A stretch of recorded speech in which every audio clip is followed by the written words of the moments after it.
Dia tonga soa atao amin'ny fandarana Jeanne Ferret-Santé aty Canada indray ianao. Ny lohateny izay voaboasantsika anio zany a dia ny hoe inona no ilana ny fitokisantena na ny confiance en soi zany a amin'ny fahatratraranao a ny tanjona izay tianao tratrarina amin'ny fiainana. Inona zany a no antony ilana an'izay a toe-javatra izay toe-panahy izay. Efa nazavaiko teto a ny mombamomba n'io a fitokisantena sy ny confiance en soi io ary famerimberiko eto foana zay zavatra zay a ny amin'ny hoe na resaka eo amin'ny fifandraisana eo amin'ny fiarahamonina na eo amin'ny fifandraisana amin'ny mpiara-miasa na eo amin'ny fifandraisan'ny mpivady a dia zava-dehibe ny fahananana an'izay fitokisantena izay. Ary inona moa zany averiko indray hoe inona ny atao hoe fitokisantena dia ny fahaizan'ny olona iray zany manombatompana ny hoe aiza ny force-ny ary aiza ny faiblesse-ny manoloana ny projet izay kotrehany zany na ny ataontsika hoe zany hoe tanjona izay tiany ho tratrarina. Ny fitokisantena dia mety miseho amin'ny endrika maro io zavatra io satria hoe misy ny fitokisantena izay ananan'ny olona anankiray eo amin'ny sehatra iray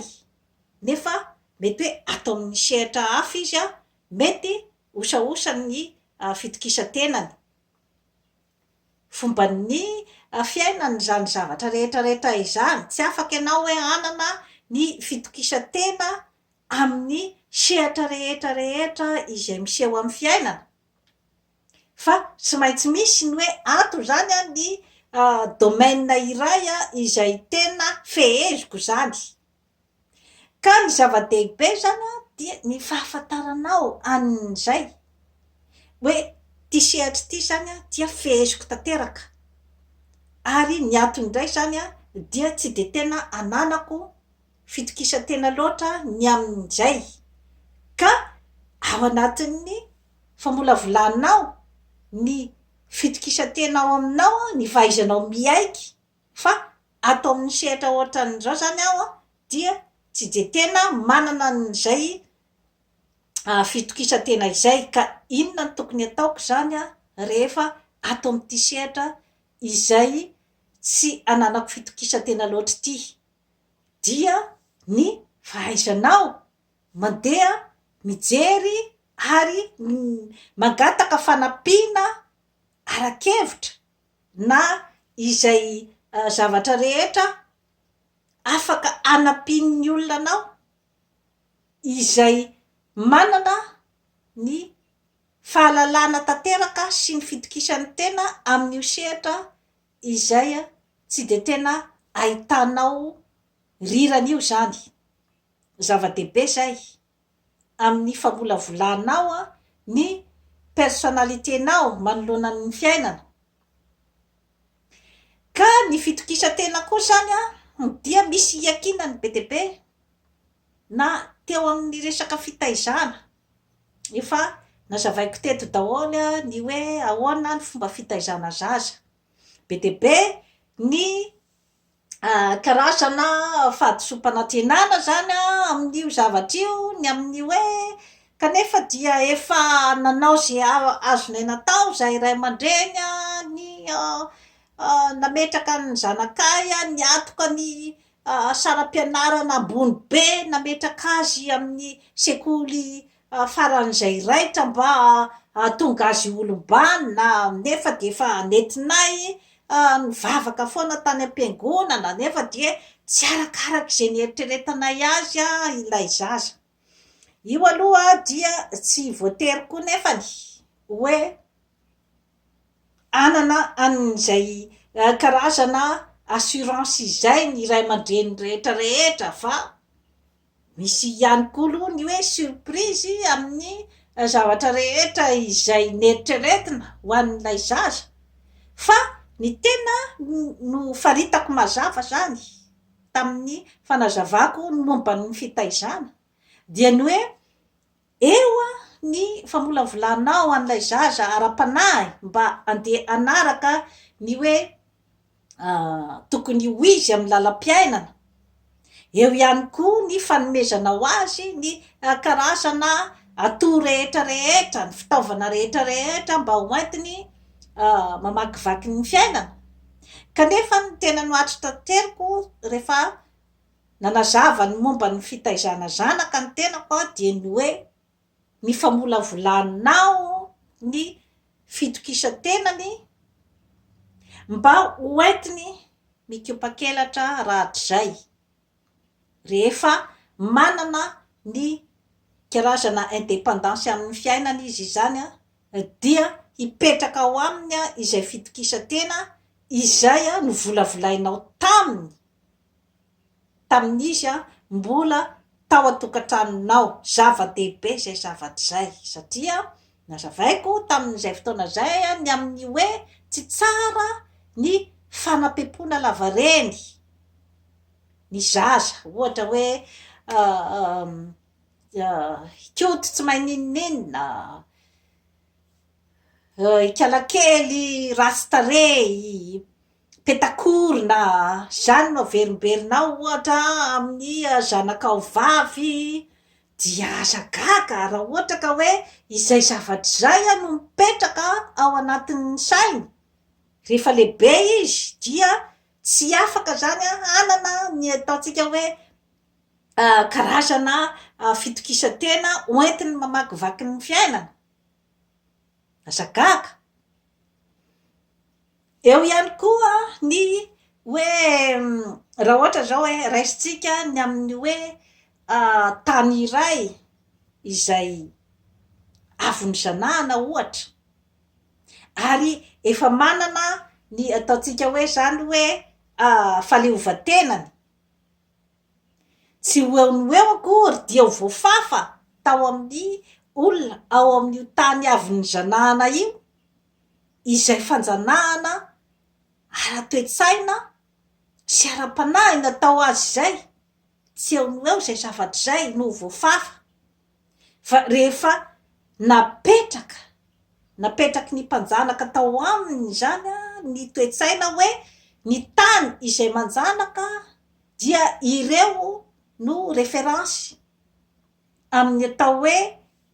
resaka atsarana eto ambonin'ny tany. Ireo no référence amin'ny atao hoe fandrosoana. Ireo no tsy maintsy mandalo amin'ireo tany ireo zany ny fanapahan-kevitra rehetra izay horaisinao amin'ny taninao ianao zay avy voazanaka tsy eo no eo akory no voafafa izay hoe fomba fisainan'izay fa tsy maintsy misy zany zavatra raiky tapisaka ao amin'ny vahoaka ao amin'ny tany avy nizanahana ka sarosarotra ny manala n'izay zavatra zay tao anatin'ny sain'ny vahoaka voazanaka. Eny fa na dia ny mpitondra koa ara zany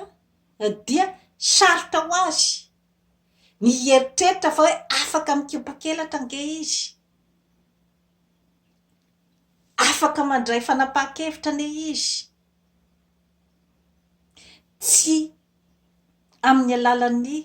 tany nanjanaka azy. Zany hoe zay processus izay zany dia zavatra mandeha tsikelikely zany amintsika olombelona kanefa dia ny hoe ny afahana miala amin'izay zavatra zay zany dia ny karazana famatoran-tsaina sy ny hoe fahaizana mandinika ny fiainana ny amin'ny hoe inona tokotrany moa zany ny hoe tsy maintsy hananako an'izay karazana fiakinan-doha zay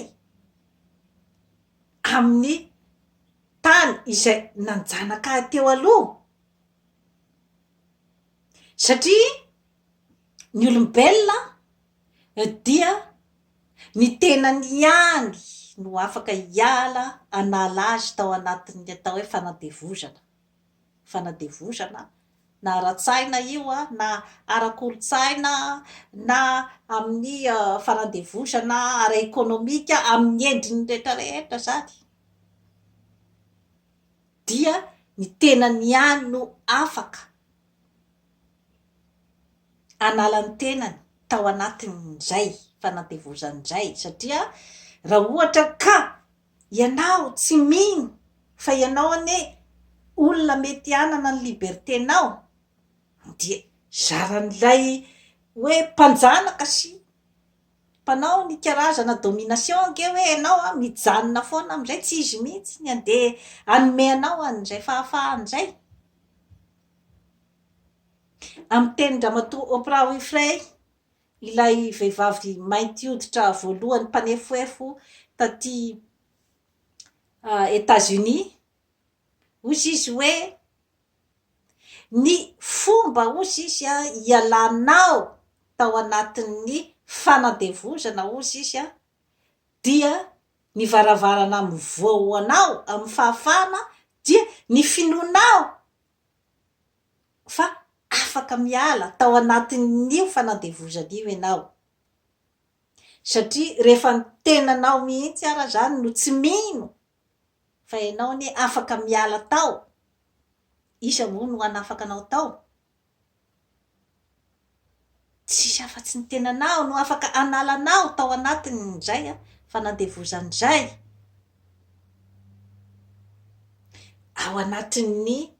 zany zavatra rehetrarehetra izany ny fitaovana afaka ialanao tao dia ny fitokisantena ka ny fitokisantena dia zavatra anaovana entraînement isan'andro ny fitokisantena mba ahafahanao atratra ny tanjona izay tianao hotratrarina fa tsy zavatra azoazo fahatany misy ezaka ao amin'ny olona iray ny azahoany an'izay fitokisantena zay ary misy tombony kokoa ho an'izay olona hoe nahazo an'izay zavatra zay ngamba teo amin'ny fitaizan'ny ray aman-dreniny fa mbola mila mamola tena be kokoa zany ny olona izay hoe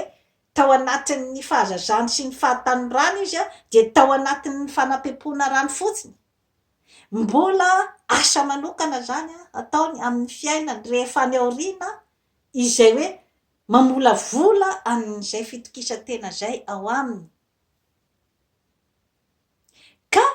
zava-dehibe dia zava-dehibe zany ny fananana an'io zavatra io satria ninoninona talenta ananan'ny olona iray ninoninona zavatra efa fanomezana menjanahary azy any amin'ny tenany ninoninona toerana izay azony amin'ny fiarahamonina rehefa tsy misy izay fitokisantena izay dia mino marimarina aho fa tsy ho lasa lavitra ary tsy haharitra ny fahasoavana izay azon'ny olona iray izay no antony ilana ny hoe famolavolana an'io fitokisantena io ao amin'ny olona iray satria na misy ara ny hoe fahasoavana efa azonao dia mbola mila mamolavolana karazana fitokisantena izay ianao ahafahanao mitazona foana ny fahasoavana izay eo am-pelantananao satria rehefa tsy manana fitokisantena ny olona anankiray dia any anatin'ny eritreriny dia hoe tsy mendrika ity fahasoavana ananako ity amin'izay fotoana izay dia tsy hanana izy ny karazana fikoloana manokana, fikojana manokana itazomany an'iny fahasoavana iny na iny fananana iny satria tsy ao aminy zany ilay hoe mendrika iny ty zavatra ananako ity. Be dia be zany ny fisehon'izay karazana fitokisantena izay, ary misy koa ny hoe fitokisantena izay hoe ianao ihany dia afaka manana an'ilay fitokisantena. Ohatra zao hoe andeha haka fanadinana ianao dia ny tenanao ihany ohatra dia afaka manana ny fitokisantena hoe mianatra tsara aho, tena domineko tsara ny zavatra rehetra izay atao amin'io fanadinana io. Amin'izay fotoana izay dia ny tenanao ihany zany no afaka tena fantatra hoe ho afaka ao ve io fanadinana io. Misy ihany koa nefa ny fitokisantena izay tsy miankina aminao irery fa miankina amin'ny olona manodidina anao. Raha ohatra ka andeha ho fidiana ianao ohatra,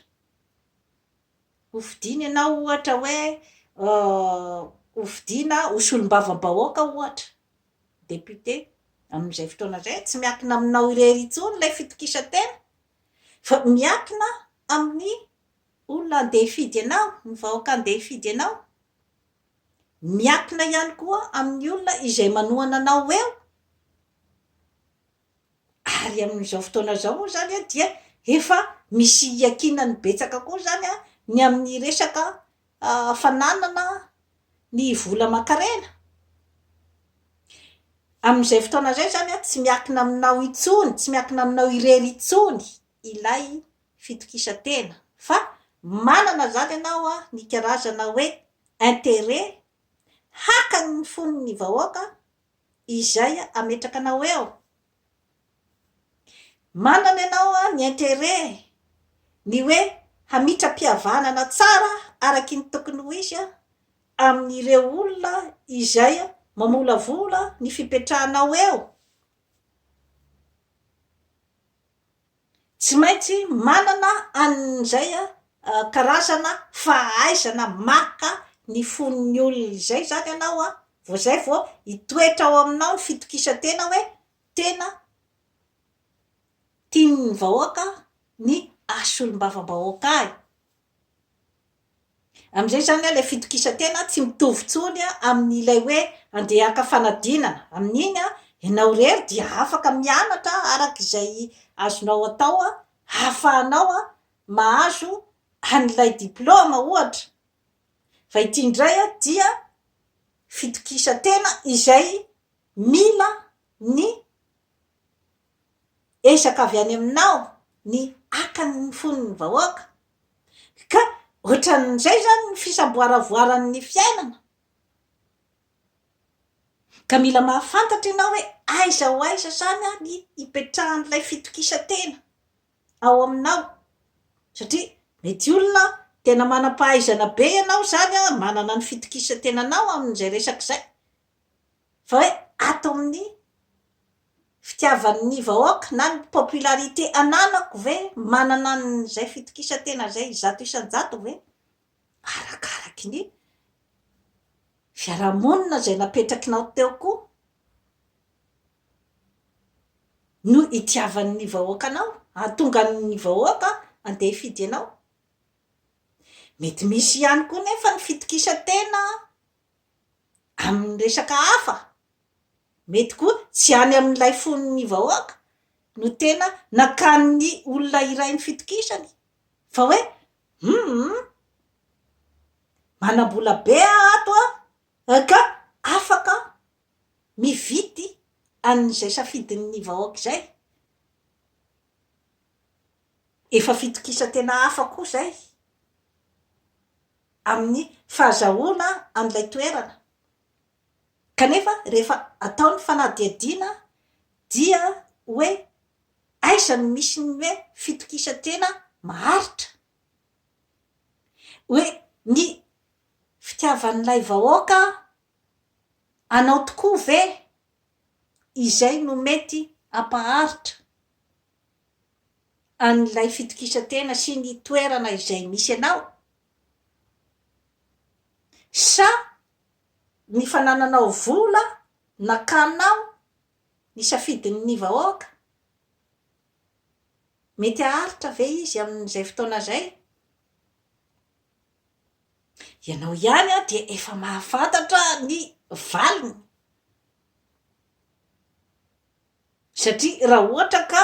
hoe tsy tena nisafidin'ny vahoaka no tena nahatonga anao tamin'ny toerana anankiray, dia mety ho betsaka ny fisaboaravoaran'izay zavatra rehetrarehetra izay, satria tsy hisy zany a ilay fifankatiavana misy eo aminao sy ny vahoaka. Fa rehefa lany ny vola izay notambazana ny vahoaka dia hiova hevitra indray koa ny vahoaka rehefa avy eo, raha ohatra ka mety misy angamba ny hoe circonstance hoe rehefa avy eo ilay olona dia nahainaka ny fon'ny vahoaka amin'ny tena tokony ho izy, mety karazana fitokisantena ihany koa izay zavatra zay. Tsy safan'izany hoe ny fitokisantena eo amin'ny mpivady ohatra, hoe misy ny olona ohatra izay mangalatra ny vadin'ny lehilahy anankiray ohatra, dia amin'izay fotoana zay a tonga pofina ilay rangahy hoe maninona no angalarinao ny vadiko? Mametra-panontaniana ve ilay tompom-bady hoe aiko ve ny naka ny fon'io vadiko io hatramin'izay nanambadianana izay? Nisy ve ny fifankatiavana nipetraka tao aminay roa tota nandritrin'izay nanambadianana izay? Eo zany no mipetraka koa ilay hoe fitokisantena. Aiza ho aiza zany ny fitokisantena ananan'ilay rangahy amin'izay fotoana izay? Sa ny fitokisantena amboletra fotsiny hoe anahy io, vadiko io, tsy tokony ho kasikasihana? Sa ny fijerena akaiko hoe aiza ho aiza tokoa moa zany ny fifankatiavana izay napetraka hatramin'izay fiarahan'izay, sao de mba fotoanany zao ny andeha hijerevako akaiky ny momban'izay, sao de fotoanany zao anambatambazako an'ity vadiko ty, ampisehoko aminy fa tiako izy ary dia tsy afaka hisaraka aminy aho. Izay zany no hoe hipetrahany hoe fitokisantena, zany hoe tsy ao aminao irery intsony zany izay fitokisantena zay, fa tsy maintsy zavatra mbola ho negosienao any amin'ny vadinao, mba tsy ho lasan'olona ny vadinao dia tambatambazo izy, fa tsy hoe vadiko ty, tsy manana ianao an'izay hoe karazana accès amin'ny fon'olombelona izay, satria ny fon'olombelona dia anazy,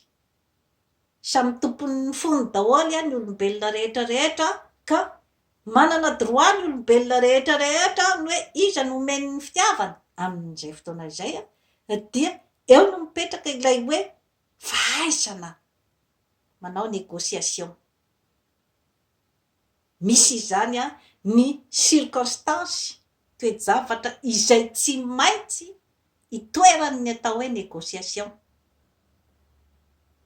ka izay mahay ny fitsimbadimbadika izay zavatra rehetrarehetra izay, ny mahay ny milalao an'izay zavatra rehetrarehetra izay hoe rehefa ato amin'ity zavatra iray ity azy zany a dia voatery tsy maintsy manao ny négociation satria tsy eo am-pelantanako ny fonony olona manodidina ahy